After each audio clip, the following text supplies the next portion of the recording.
Hello again. Next question comes to me from one of my clients. They say, Jesse, why don't you tell the $20 bill story? Fantastic idea. I love that story. I'll be happy to share it with you.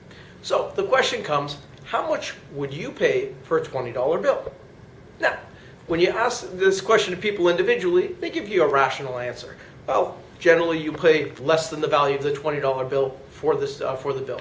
But they did a study, and this study was done years ago, one of my favorite studies. And they replicated this over and over again. They had a huge amphitheater of people, and over again in different cities, they put a bunch of people together, people who've had experience investing, all adults, and they said, here's an unremarkable $20 bill. This is a game we're going to play, and in 10 to 5 minutes it'll be over.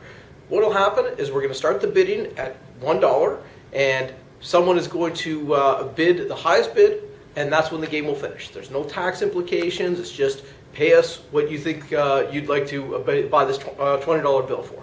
And the game started. And it started at $1. All these hands went up. I'll pay $1 for that $20 bill. And it kept going, and it kept going, and kept going. Here's the question. What do you think, on average, the highest bid was for the $20 bill? Let me tell you. What happens is that it gets up to $20, some joker goes out, okay, I'll pay $20 for a $20 bill, and there it goes. Then what happens is someone bids $21 in every case, and all heads start turning. Who would bid $21? Now, ultimately, this usually comes down to two guys in the room. So, sorry guys, but this is what happens. What will happen is that two guys start bidding against each other, and the bidding goes up 21, 22, 23, 24. On average, there's a guy who will bid $27, and on average, there's a guy who will not bid $28. But what's most revealing is their faces, because they film this. The guy who bid $27, recognizing that the guy would not bid $28, had a face like this. I won the game. The guy who did not bid the $28, his face was dejected. He's like he couldn't do it. He felt he lost. He just saved himself $7.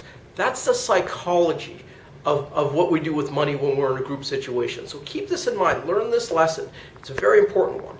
People don't want to be last to the game. They don't want to be renting when house prices have gone up double digits. They don't want to be sitting there with no money and investments when everyone's been making a huge return and their taxi cab driver is giving them stock tips. It's a weird thing with psychology, and people let their emotions go crazy and they make irrational choices. Remember this study. What would you do with how much would you pay for a $20 bill? And make wiser decisions in the future. I hope you learned something, because I find this a fascinating story. And subscribe to my channel, and I'll keep you in the know with all these neat little tidbits as time goes on. Like the videos, and keep sending your questions. I'd love to answer them and pass on more information. Jesse Christo signing out from the Financial Toolbox.